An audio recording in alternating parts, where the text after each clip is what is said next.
महाराज, ये श्रीमद् भागवत की परंपरा कैसे चली? सूत जी ने कहा कि नारद जी को सनक आदि ने श्रवण कराई इस कथा को। शौनक जी ने प्रश्न पूछा, नारद जी तो 2 घड़ी से ज्यादा टिकते नहीं है, तो उन्होंने 7-7 दिन तक बैठ करके एक जगह पर कैसे कथा श्रवण किया? तब सूत जी कहते हैं, एकदा हि विशालायां चत्वार ऋषयो मलाः सत्संगार्थं समायाता ददृशुस्तत्र नारदम्। एक दिन विशालापुरी बद्रीनाथ में सनक आदि 4 मुनि लोग विचरण कर रहे थे कि सत्संग की इच्छा से ही, क्योंकि सब संत सुखी विचरंत मही, सब संतों का सुख है कि सारे संसार में विचरण करते, और जहाँ सत्संग प्रेमी महापुरुष मिल जाते हैं उनको सत्संग का श्रवण करा के भगवत चर्चा के अलावा कुछ भी नहीं करते हैं। सदा ब्रह्मानंद में निमग्न रहते हैं ऐसे चतुसनक आदि। ब्रह्मानंद सदा लयनीना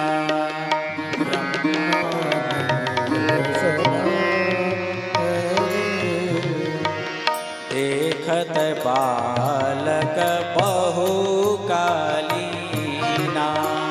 देखत बालक रूप धरे जनो 4 वेदा, रूप धरे जनो 4 वेदा, रूप धरे जनो 4 वेदा, रूप धरे जनो 4 वेदा, समदर्शी मुनि विगत विभेदा,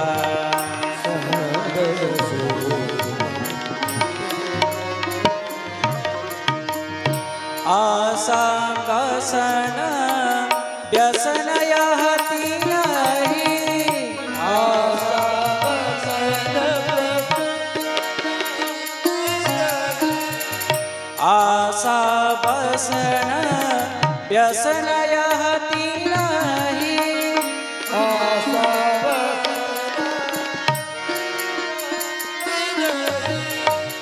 रघुपति चरित होए तह सुनाहि, रघुपति चरित तह सुनाहि, रघुपति चरित होए तह सुनाहि, रघुपति चरित होए तह सुनाहि, आशा वसन व्यसन यह तीनहि,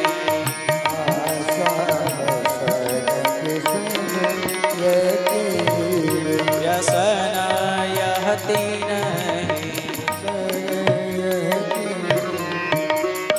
तो सदा ब्रह्मानंद में रहते हैं, मानो मूर्तिमंद 4 भेद और बहुकालीना, लेकिन देखत बालक, दिखने पे तो छोटे से 5 साल के बच्चे हैं, परंतु बहुकालीना। क्यों? क्योंकि जरायुष्मान नवाधते, उनको बुढ़ापा का भी स्पर्श कर ही नहीं सकता, क्योंकि हरिशरणम एवं ही नित्यम में सामुखे वचः, सदा हरिशरणम हरिशरणम हरिशरणम, ऐसे महापुरुष।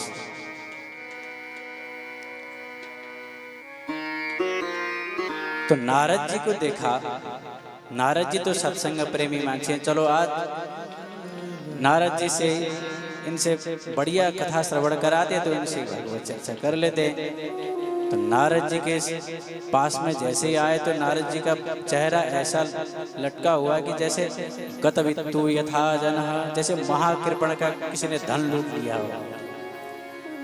तो नारद जी से चारों सनकादियों ने प्रश्न पूछा, कथम ब्रह्मन् दीनमुख कुतश्चिन्तातुरो भवान् त्वरितं गम्यते कुत्र कुतश्चागमनं तव इदानीं शून्यचित्तोऽसि गतवित्तो यथा जना तवेदं मुक्तसङ्गस्य भोचितं वद कारणम्। ओ ब्रह्मन् कथम दीनमुखः। अरे नारद जी, आपका चेहरा ऐसा लटका क्यों है? कुतश्चिन्तातुरो भवान्, आप कहाँ से चिंतातुर होकर के आ रहे हैं? त्वरितं गम्यते कुत्र, और कहाँ जा रहे हैं? कुतश्चागमनं तव, आपका आगमन कहाँ से हो रहा है? आपका शून्य चित्त ऐसा लग रहा है जैसे किसी कृपण का धन किसने लूट लिया। आप तो फकड़ महात्मा हो, आपका किस बात की चिंता है? क्या खोने के डर है? इसलिए नोचितम वद कारणम, आप जैसे मुक्त संग महापुरुष को ये चिंता करना उचित नहीं है। बताइए क्या कारण? तब नारद जी ने बोला, भैया मैं भी आप लोग जैसे ही सत्संग प्रेमी हूँ। भारत भूमि में यत्र तत्र सर्वत्र सत्संग का महत्व है। विदेशों में भी गया, परंतु भारत, चलो विदेश में तो नहीं है तो कम से कम भारत भूमि में तो सत्संग का महत्व होगा, मेरे चित्त को शांत मिले। तो कहाँ कहाँ गए थे? पुष्करम च प्रयागं च काशीं गोदावरीं तथा हरिक्षेत्रं कुरुक्षेत्रं श्रीरंगम सेतुबंधनम। पुष्कर में गया, काशी में गया, गोदावरी, जितने भी बड़े बड़े तीर्थ हैं, तीर्थों का गुरु पुष्कर माना जाता है। तो पुष्कर में भी गया, शांति नहीं मिली। तीर्थ का राज कहा जाता है प्रयागराज, प्रयागराज में भी चित्त को शांति नहीं मिली। तो मैंने सोचा कि अब भगवान गोविंद की क्रीड़ा स्थली श्रीधाम वृंदावन में जाकर के राधे राधे करेंगे, क्योंकि श्रीधाम वृंदावन में संतों का धन क्या है? तो हमारो धन राधा श्री राधा श्री राधा, हमारो धन राधा श्री राधा श्री राधा, हमारो धन राधा श्री राधा श्री राधा, हमारो धन राधा श्री राधा श्री राधा, रसिक धन राधा राधा राधा राधा राधा, रसिक धन राधा राधा राधा राधा, परम धन राधा राधा राधा राधा राधा, परम धन राधा राधा राधा राधा, हमारो धन राधा श्री राधा श्री राधा, हमारो धन राधा श्री राधा श्री राधा, बरसाने वाली राधा राधा राधा राधा राधा, बरसाने वाली राधा राधा राधा राधा राधा, वृषभान दुलारी राधा राधा राधा राधा राधा, वृषभान दुलारी राधा राधा राधा राधा राधा, हमारो धन राधा श्री राधा श्री राधा, हमारो धन राधा श्री राधा श्री राधा, हमारो धन राधा श्री राधा श्री राधा, हमारो धन राधा श्री राधा बोल राधा रानी की, बरसाने वाली की, और मुकुटवंशी वाले की, गिरिराज गोवर्धन महाराज की। तो संतों का धन राधा राधा। तो नारद जी भी कहते हैं कि श्रीधाम वृंदावन में आया और वहां भी मैंने एक आश्चर्य देखा। क्या? तत्राश्चर्य मया देव श्रूयताम तन्मुनीश्वराः एका तु तरुणी तत्र निषण्णा खिन्नमानसाः।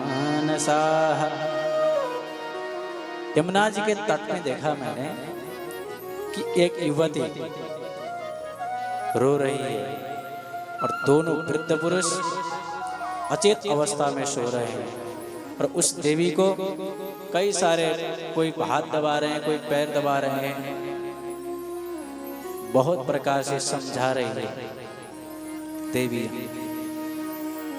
नारद जी ने देखा तो पहले तो सोचा कि चलो जाके इन देवी के जो दुख है, शोक है, उसको संताप को मिटाना चाहिए, परंतु बाद में सोचा कि माताओं का तो स्वभाव है कि 2 मिनट में रो ले और 2 मिनट में हंस जाए। अब मैं जाके उनसे प्रश्न पूछूं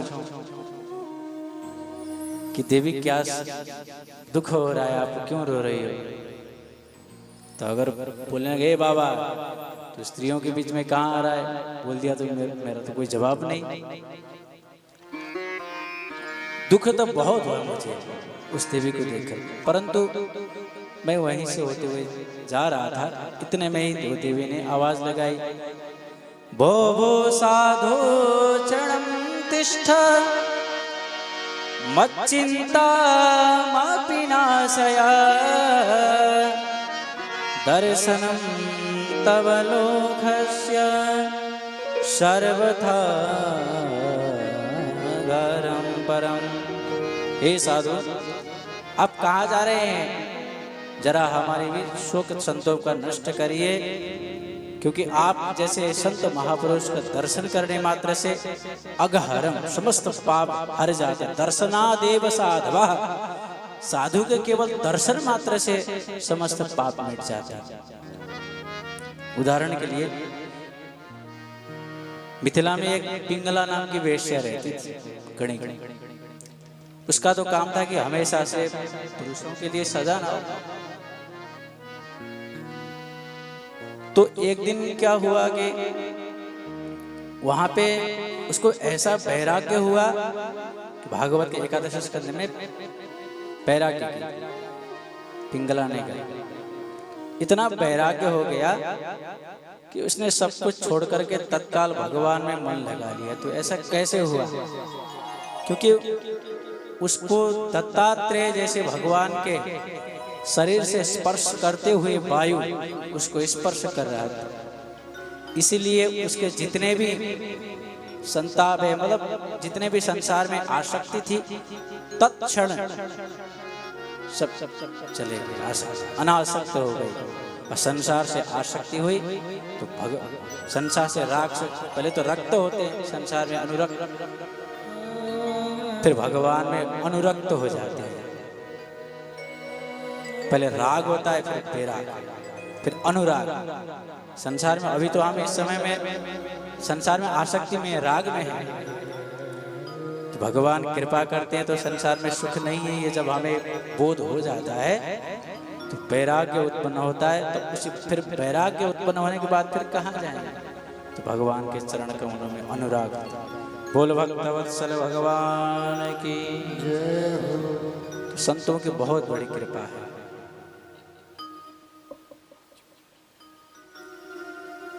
तो भक्ति देवी ने अपने को प्रश्न, अपना शोक बताया कि आप जैसे मुक्त संग महापुरुष का दर्शन करने से ही हमारे जन्म जन्मांतर के पाप नष्ट हो जाते हैं, तो हमारे भी दुख का संताप निवारण करिए प्रभु। तो आप प्रश्न पूछिए, आप कौन है, परिचय अपना दीजिए। तो परिचय देने लगी, अहम भक्ति रीति ख्याता इमो मे तनयो मतौ ज्ञान वैराग्य नामानो कालयोगे जर्जरो। मेरा नाम भक्ति देवी है महाराज, और मेरे तो ये जो बुढ़े बुढ़े सो रहे हैं, ये मेरे पुत्र ज्ञान और वैराग्य हैं। मैं दक्षिण में पैदा हुई, महाराष्ट्र में पली बड़ी, कुछ पाखंडियों के प्रदेश में जाकर के मैं इतने प्रताड़ित हो गई कि जरा जीर्ण हो गई, परंतु जैसे ही मैं वृंदावन में आई तो नई नवेली हो गई। परंतु मेरे ये दो पुत्र ज्ञान और वैराग्य जीर्ण हो गए। तो तत्काल नारद जी समझ गए कि आप भक्ति भगवान के प्राण से भी प्यारी भक्ति देवी है। वृंदावनस्य संयोगात् पुनस्त्वं तरुणी नवा, धन्यं वृंदावनं तेन भक्तिर्नृत्यति यत्र च। धन्य है ब्रज वसुंधरा, आज भी भक्ति देवी सदा भक्तों के हृदय कमल में नृत्य करते हैं।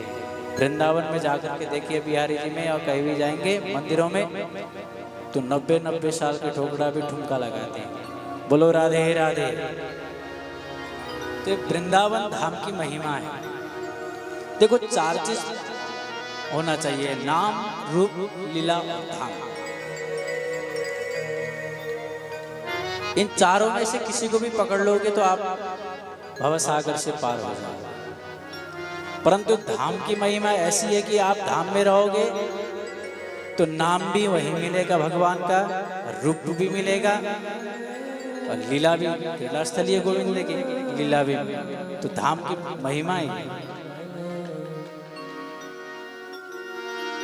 तो देवर्षि भक्ति देवी कहती कि अगर ये मेरे पुत्र ज्ञान और वैराग्य स्वस्थ नहीं हुए तो इदं स्थानं परित्यज्य विदेशं गम्यते मया, स्थान को त्याग करके मैं विदेश में चली जाऊंगी।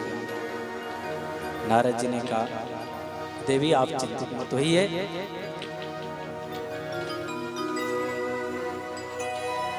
अगर आपके भक्ति देवी पूछती है कि इस कलयुग में कथम परीक्षित महाराज ने कलयुग को क्यों छोड़ दिया होगा, क्योंकि कलयुग ने ही कलुषित मन बनाया हुआ है। तो जो भक्ति देवर्षि नारद कहते हैं यत् फलम नास्ति तपसा न योगेन समाधिना तत्फलम लभते सम्यक् कलौ केशव कीर्तना। जो फल सत्य त्रेता द्वापर आदि युग में यज्ञ तप व्रत आदि करने से मिलता था, परंतु इस कलिकाल में केवल भगवान के नाम संकीर्तन मात्र से मिलता है। कलियुग केवल नाम हरि गुण गाना, कलियुग केवल नाम आधार, कलियुग केवल नाम आधार, कलियुग केवल नाम आधार। सुमेरे सुमेरे नर उतरहि पार, सुमेरे सुमेरे उतरहि पार, कलियुग केवल नाम आधार, कलियुग केवल नाम आधार। नाम आधार। तो कलयुग में भगवान के नाम संकीर्तन, कीर्तन माने गाना, भगवान के गुणानुवाद गाएंगे वो भी कीर्तन में ही आता है। नाम संकीर्तन करेंगे वो भी कीर्तन है। तो प्रथम भगति संतन कर संगा, दूसरी रति मम कथा प्रसंगा। भगवान के गुणानुवाद करना ये भक्ति के लक्षण है। तो देवर्षि नारद जी ने देवी चिंता मत करो आश्वासन दिलाया। तो भक्ति देवी देवर्षि नारद जी की प्रार्थना करें, धन्य हो देवर्षि। जयति जगति मायां यस्य कायाधवस्ते, जयति जगति मायां यस्य कायाधवस्ते, जयति जगति मायां यस्य कायाधवस्ते, जयति जगति मायां यस्य कायाधवस्ते। वचन रचन वेगं केवलं चाकलय्य, वचन वेगं केवलं ध्रुव पदमपि यातो यत्कृपातो ध्रुवोऽयं ध्रुव पदमपि यातो यत्कृपातो ध्रुवोऽयं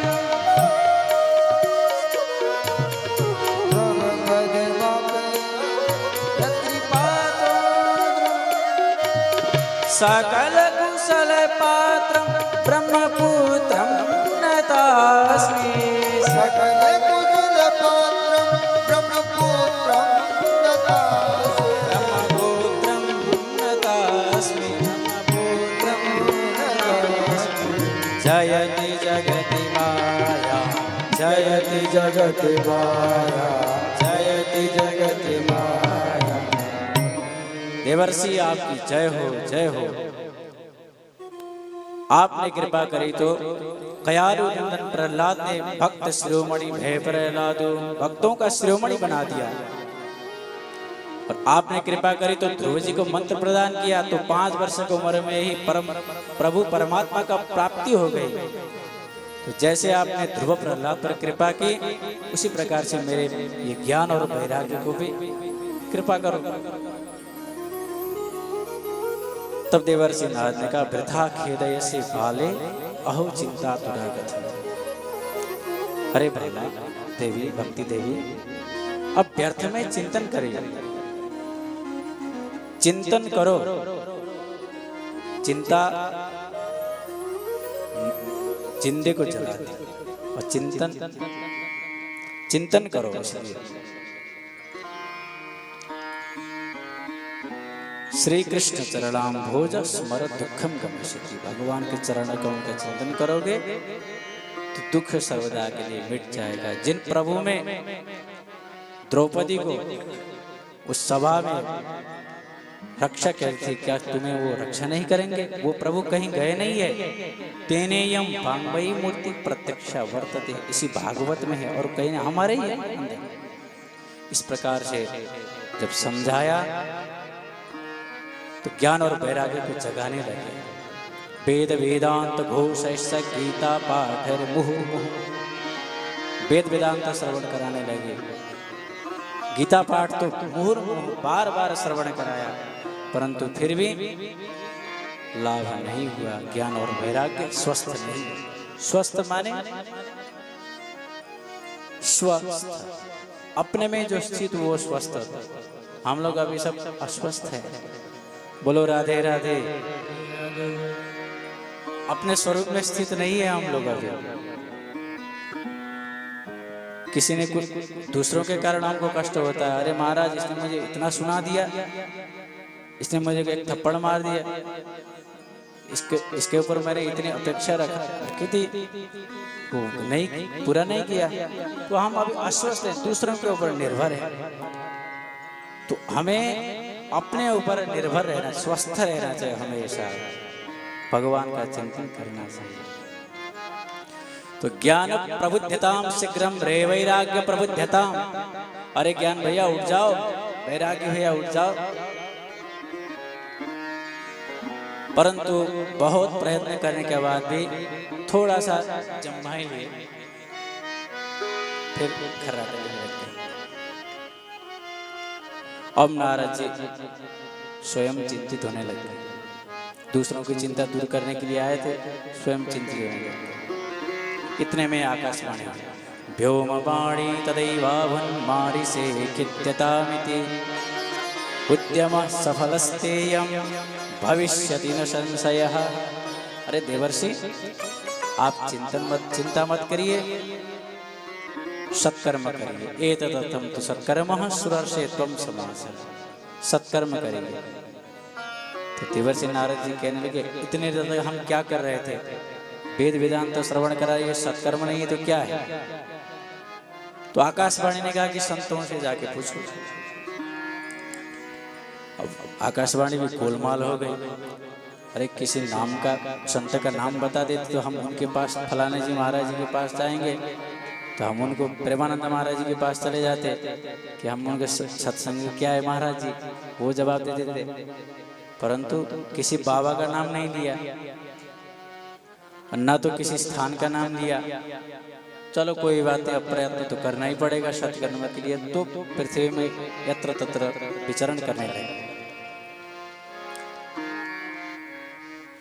तो बड़े बड़े महामंडलेश्वरों से पूछने लगे। अब देवर्षि नारद इतने बड़े, नारद विष्णु भगत पुरी ज्ञानी, अब भगत भी है और परम ज्ञानी भी है। नारद जी जैसे महापुरुष प्रश्न पूछने लगे तो किसकी हिम्मत पड़े कि जवाब दे देगी। अरे महाराज जी, संसार में यत्र तत्र विचरण करते रहते हो और हमसे पूछ रहे हो सत्कर्म क्या है।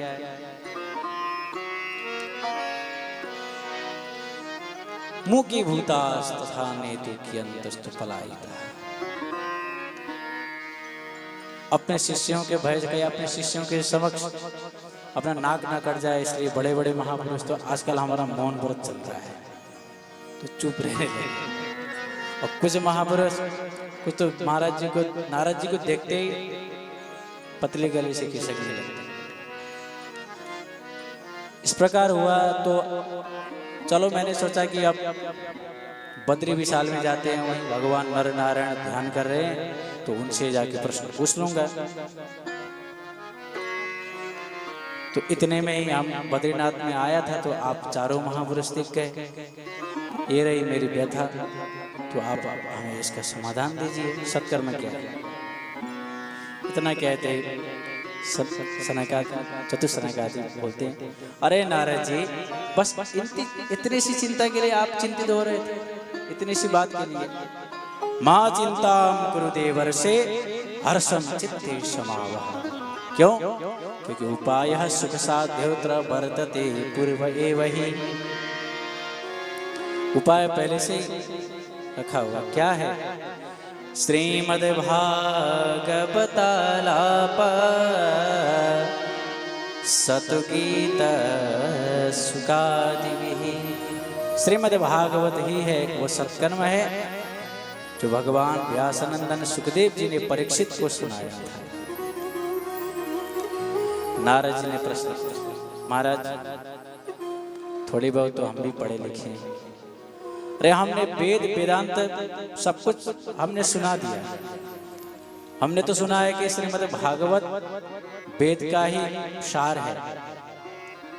तो जब हमने वेद वेदांत सब कुछ श्रवण करा दिए हैं तो भागवत के श्रवण कराने से ज्ञान वैराग्य स्वस्थ हो जाएंगे, ये कुछ हमें जचा नहीं। तब तो कैसे मानोगे? दीजिए प्रमाण। 3 दृष्टांत हमसे। देवर्षि,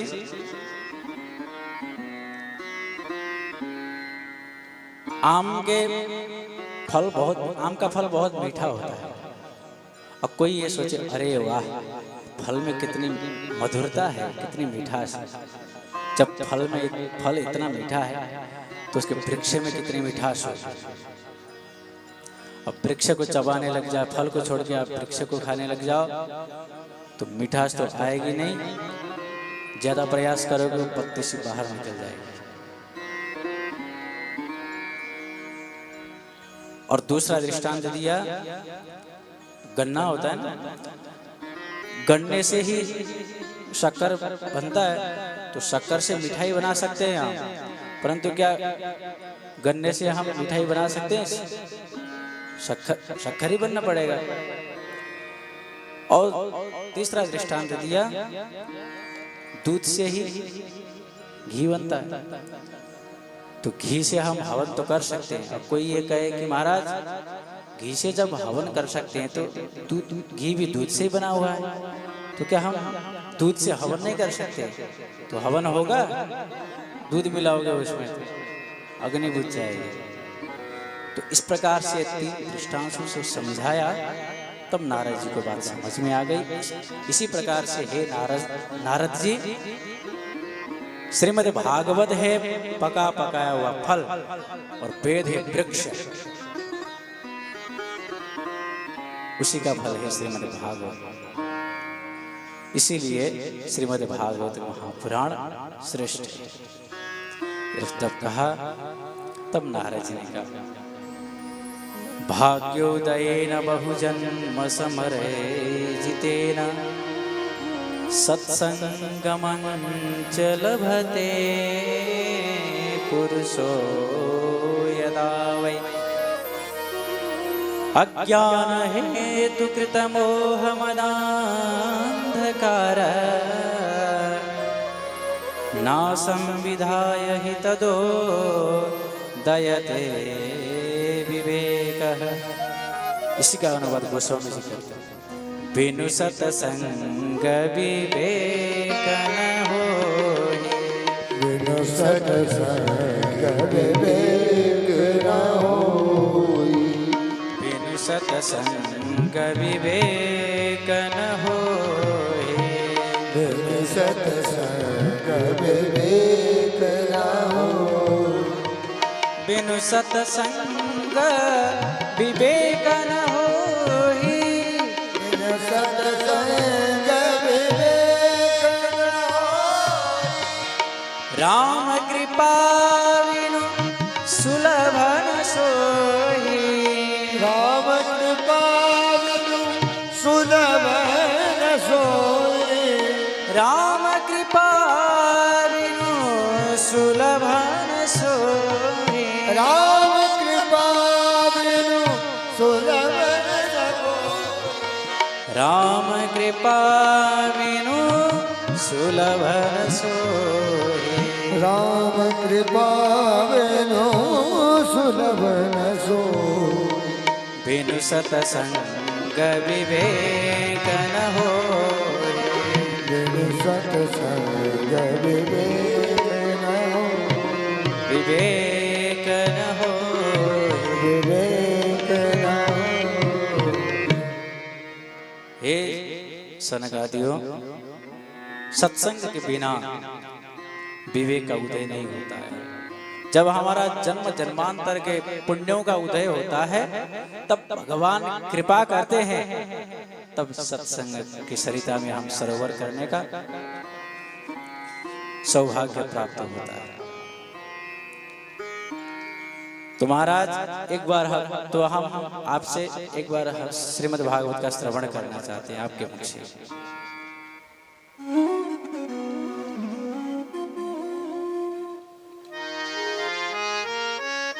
तो श्रवण करने के लिए कहाँ जाए?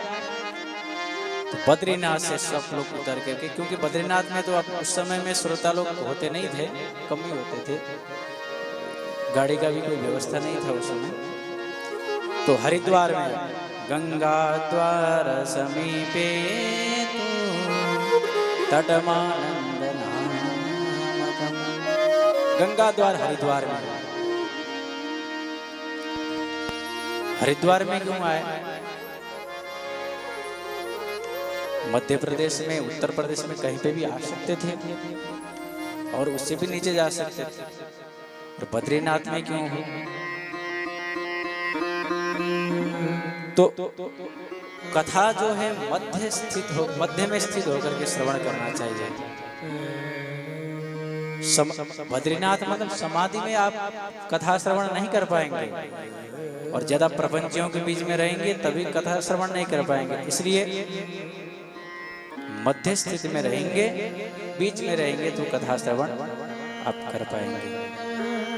राम नाम मणि दीप धरु जेहते हरिद्वार, तुलसी भीतर बाहिर हो जो चाह शिव जिया।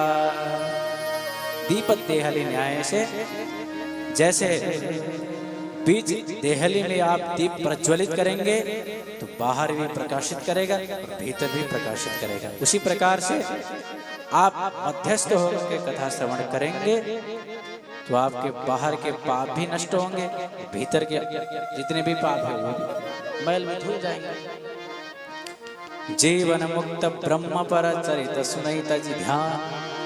बड़े बड़े महापुरुष पे श्रीमद् भगवान के गुणानुवाद श्रवण करने के लिए बड़े बड़े गुफा कंदराओं से भी आ जाते हैं, अपने समाधि अवस्था को भी छोड़ करके आ जाते हैं। तो कथा श्रवण की बात आई तो नारद जी ने बढ़िया मंच बनाया, व्यासासन। व्यासासन कैसे बनाए? टेंट वाले को बुलाया क्या? सामने वाले ने बुलाया, उस समय तो कोई व्यवस्था नहीं थी। तो गंगा जी के किनारे में कोमल कोमल रेत बालू है, उसमें व्यासासन बना दिया और मुख्य श्रोता हो गए नारद जी। बड़े बड़े ऋषि महर्षियों को पता चला तो बड़े बड़े ऋषि महर्षि अपना ध्यान समाधि सब त्याग करके सब श्रवण करने के लिए आए। कौन कौन आए?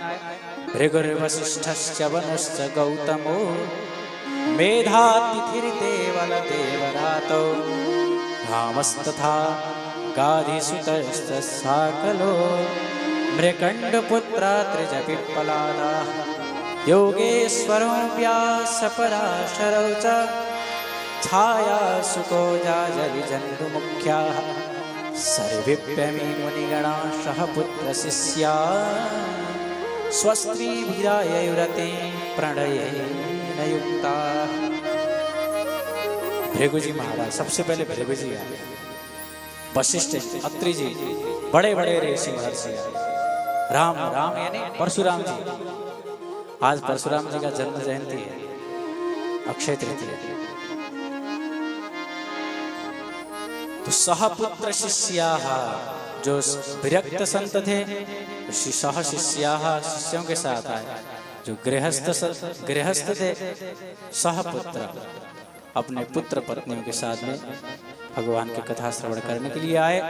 जो गुरुद्वार ना आया, जो अपने महत्व के कारण नहीं आ रहे थे अभिमान पूर्वक, तो उनको भृगु जी ने फटकार लगा करके बोला, समाधि अवस्था को छोड़ करके बड़े बड़े ऋषि महर्षि कथा श्रवण करने के लिए आए हैं, आप लोग भी चलिए। इस प्रकार से सबके सब आए। जय शब्द नमः शब्द शंख शब्द जयकार ध्वनि बलिहरि बलिहारी हरि। तत्रैव गंगा यमुना च तत्र गोदावरी सिंधु सरस्वती च सर्वाणि तीर्थानि वसन्ति तत्र यत्राच्युतोदार कथा प्रसंगः। जहाँ भगवान अच्युत की कथा का प्रसंग प्रकट होता है, गायन होता है, उस स्थान में गंगा जी भी वही आई, यमुना जी, गोदावरी सिंधु सरस्वती, सब के सब नदियां भी वहां पर, तीर्थ इत्यादि भी सब वहां पर उपस्थित हो जाते हैं। तो सब के सब आए। सब जब बैठ गए तो सबसे पहले महात्मा का गान करने लगे सनकादि। सदा से प्या श्रीमद् भागवती कथा यस्या श्रवण मात्रेण हरिश्चित्तम समाश्रये। श्रीमद् भागवत कथा सदा सर्वदा सेवनीय है, श्रवणीय है, पान करने योग्य है। अच्छा, तो ये प्रश्न, यहाँ पे तो सदा सेव्य कहा गया, परंतु इसी महात्म्य के 6वें अध्याय में कहा गया कि मुहूर्तम पृच्छयत्नतः, मुहूर्त देखा जाएगा। तो दोनों विरोधाभास हो गया, अलग अलग बात कैसे? तो यहाँ कथा श्रवण करने वाले और कथा श्रवण कराने वाले भी परमहंस हैं, दोनों फक्कड़ महात्मा हैं। उनके मन में कोई कामना तो नहीं है सांसारिक, केवल भगवान के गुणानुवाद ही श्रवण करना है। तो भगवान के गुणानुवाद श्रवण करने के लिए दीनानाम नियमो नास्ति सर्वदा श्रवणम, मतलब दिन का कोई नियम है, आप कभी भी श्रवण कर सकते हैं। एक बार हमारे परम पूज्य श्री दादा गुरुदेव अनंत श्री विभूषित पंचरसाचार्य प्रेमावतार परम पूज्य श्री रामहर्षण दास जी महाराज जी अयोध्या में श्रीधाम पर रात्रि के 2 बजे जग गए। तो उनके साथ में जो परिकर में रहते थे सेवा में, तो उनसे कहा टाइम क्या हो रहा है, पूछा अपने शिष्य। तो उन्होंने बोला कि महाराज 2 बजे। अच्छा, तो कोई भगवान का कथा श्रवण करा दो। महाराज जी अभी 2 बज रहे हैं रात के। क्यों? रात के 2 बजे में कथा श्रवण करने के लिए कोई नियम नहीं है कि मना कर रखा है किसी ने? तो फिर वहां कथा साधा। तो भगवान के गुणानुवाद आप कभी भी कहीं भी कैसे भी कथा श्रवण कर सकते हैं। परंतु अगर आपके भीतर कोई कामना है, महाराज हमारे बेटा हो जाए, हमारे पितरों का उद्धार हो जाए, कुछ भी हो, मैं एग्जाम में पास हो जाऊं, है ना, तो ऐसी कोई भी कामना लेकर के आप बैठे हैं तो उसके लिए मुहूर्त जरूर देखना चाहिए। महात्मा श्रवण करते करते जिसने जन्म लेकर नर जन्म लेकर के इस श्रीमद् भागवत का श्रवण नहीं किया, उसका जन्म व्यर्थ है। अपने मां को प्रसव पीड़ा प्रदान करने के लिए ही आया है, पृथ्वी का भार है। आजन्म मात्रमपि येन सठेन किंचित् चित्तं विधाय शुकशास्त्र कथा न पीता चांडालवत्स खरवद्वत तेन नीतं मिथ्या स्वजन्म जननी जनि दुख भाजा।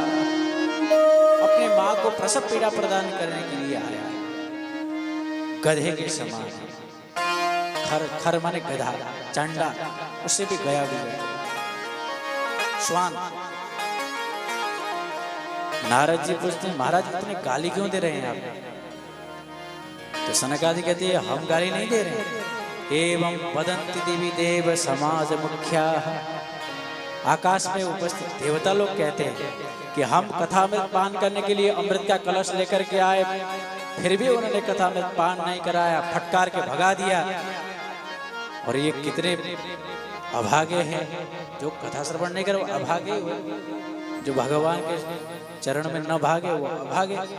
बोलो राधे राधे। तो कितने दुर्भाग्य की बात है कि इतने सुलभ कथा है फिर भी वो कथा श्रवण करने के लिए नहीं आ रहे हैं। श्रीमद् भागवत के महिमा, केवल महिमा का गान ही कर रहे थे, उतने में एक आश्चर्य हुआ। क्या हुआ?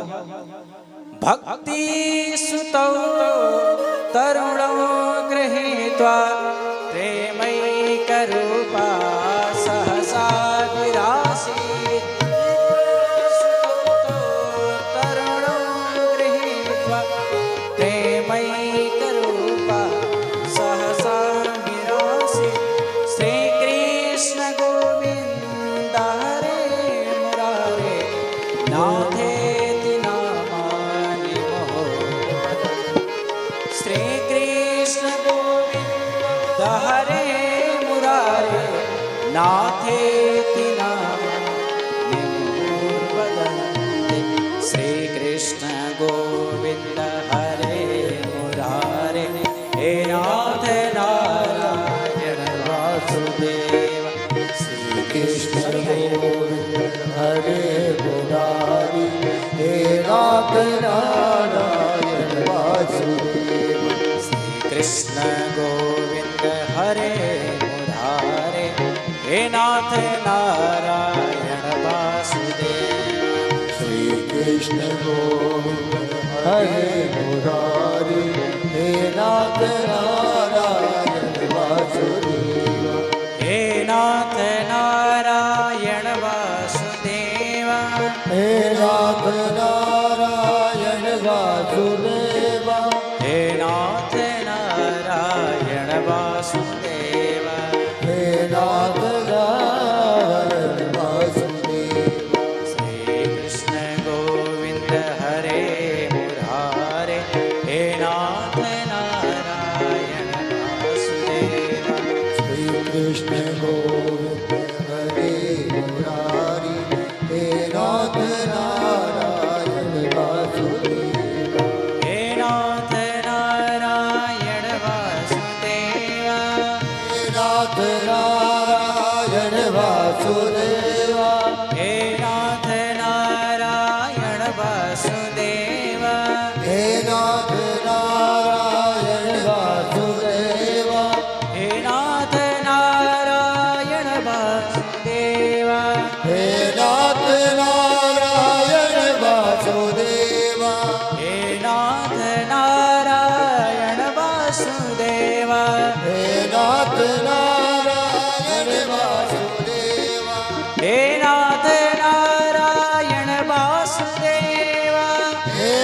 नारायण वासुदेवा हे नाथ नारायण वासुदेवा हे नाथ नारायण वासुदेवा हे नाथ नारायण वासुदेवा हे नाथ नारायण वासुदेवा जय जय श्री कृष्ण गोविंद हरे मुरारे हे नाथ नारायण वासुदेवा जय श्री कृष्ण जय हो हरे मुरारी हे नाथ नारायण वासुदेवा जय जय श्री कृष्ण गोविंद हरे मुरारे हे नाथ नारायण वासुदेवा श्री कृष्ण गोविंद हरे मुरारी हे नाथ नारायण वासुदेवा हे नाथ नारायण वासुदेवा हे नाथ नारायण वासुदेवा हे नाथ नारायण वासुदेवा हे नाथ नारायण वासुदेवा हे नाथ नारायण वासुदेवा हे नाथ नारायण वासुदेवा हे नाथ नारायण वासुदेवा हे नाथ नारायण वासुदेवा हे नाथ नारायण वासुदेवा हे नाथ नारायण वासुदेवा हे नाथ नारायण वासुदेवा हे नाथ नारायण वासुदेवा श्री कृष्ण गोविंद हरे मुरारी हे नाथ नारायण वासुदेवा कृष्ण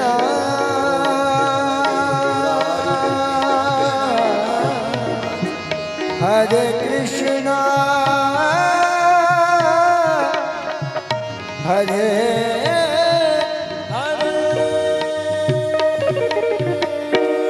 बोल भक्ति महारानी की जय हो वृंदावन बिहारी लाल की जय हो जय जय श्री राम। भक्ति मैया अपने पुत्र ज्ञान और वैराग्य को लेकर के ताता थैया थिरकते हुए प्रकट हो गई।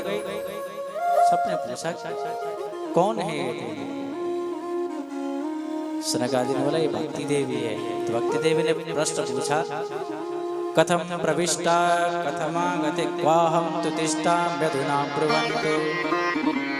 कहाँ पर विराजमान महाराज? सबके लिए जो स्थान है। तो सनकादि ने कहा निरंतरम वैष्णव मानसानि। जितने भी भगवत भक्त हैं उनके हृदय कमल में विराजमान हो जाएंगे। सकल भुवन मध्ये निर्धनास्ते धन्या निवसति हृदय श्री हरे भक्ति रेखा हरिरवि निज लोकम सर्वथा तु विहाय प्रविशति हृदि तेषां भक्ति सूत्रोपनद्धः।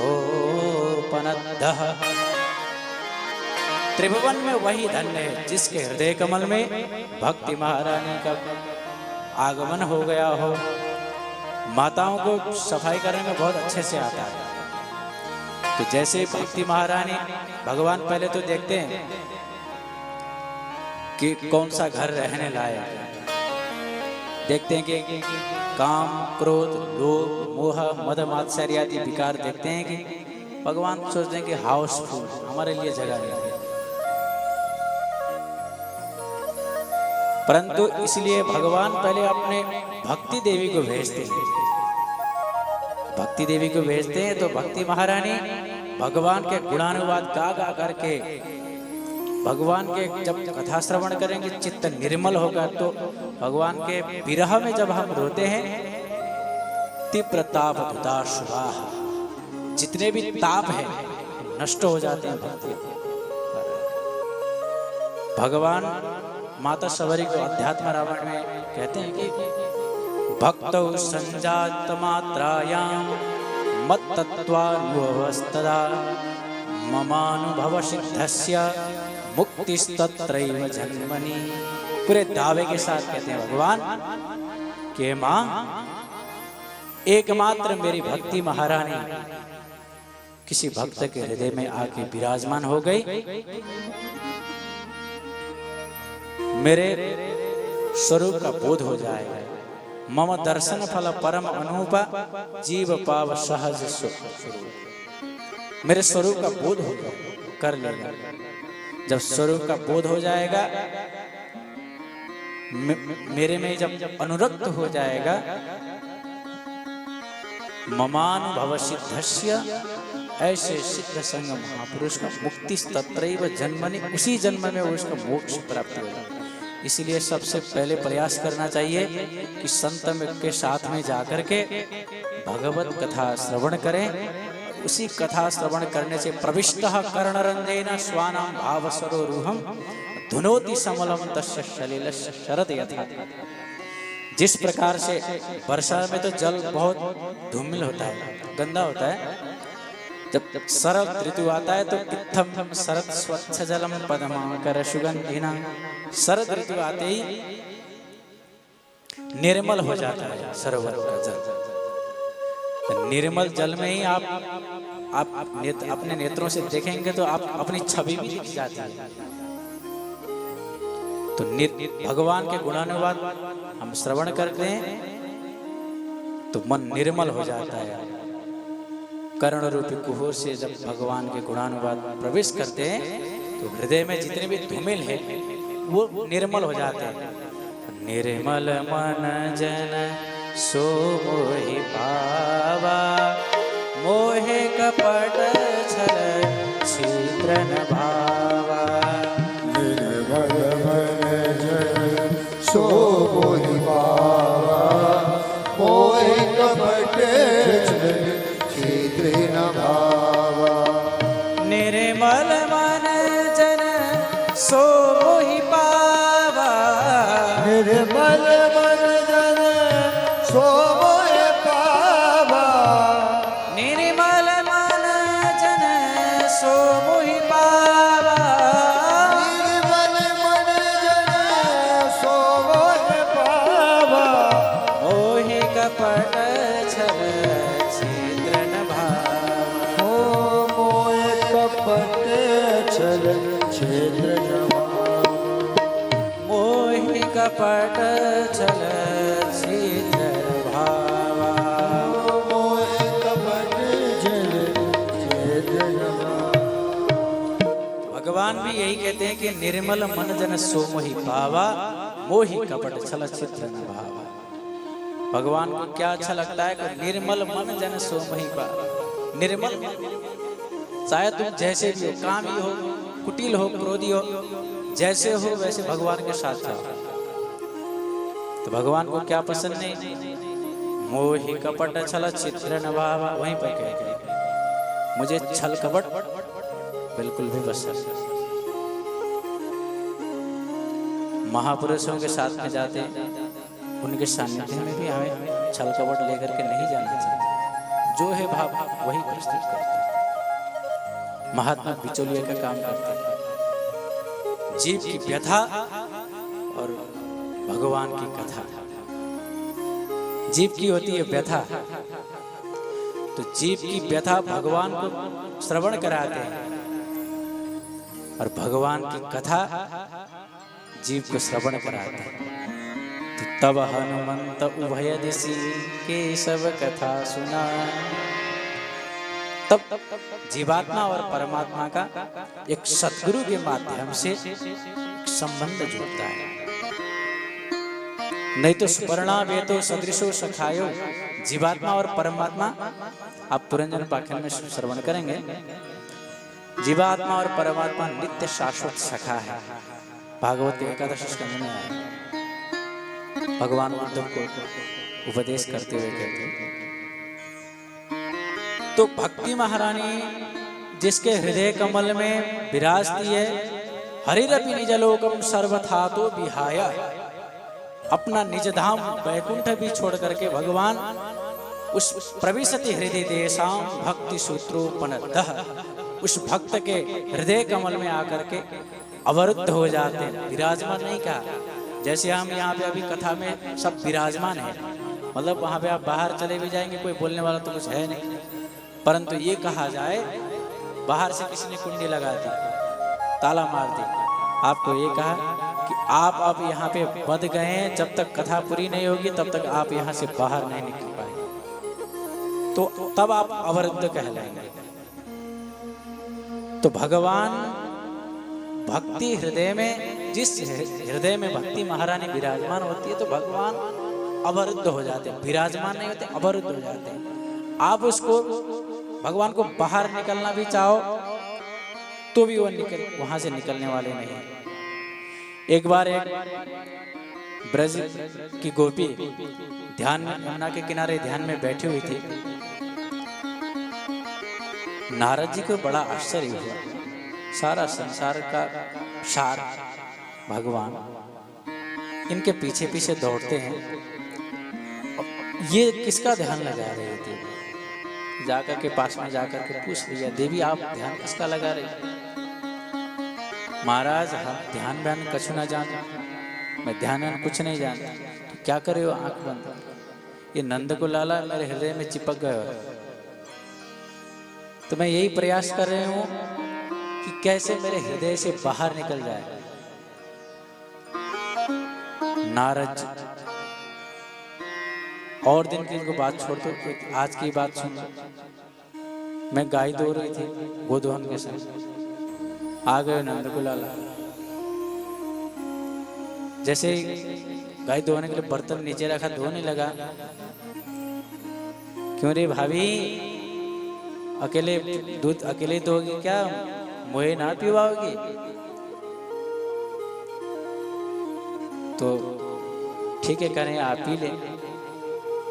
भगवान आए पीने के लिए, अब वो तो कल्पना कर रही है, जैसे पीने के लिए आए तो सब दूध दो के भगवान के मुखारविंद में प्रवेश कर। परंतु वहां पे कुछ नंद के लाला था नहीं, नीचे सब के सब दूध नीचे गिर गया। कुछ देर बाद सास आकर कहने लगे, अरे बाबरी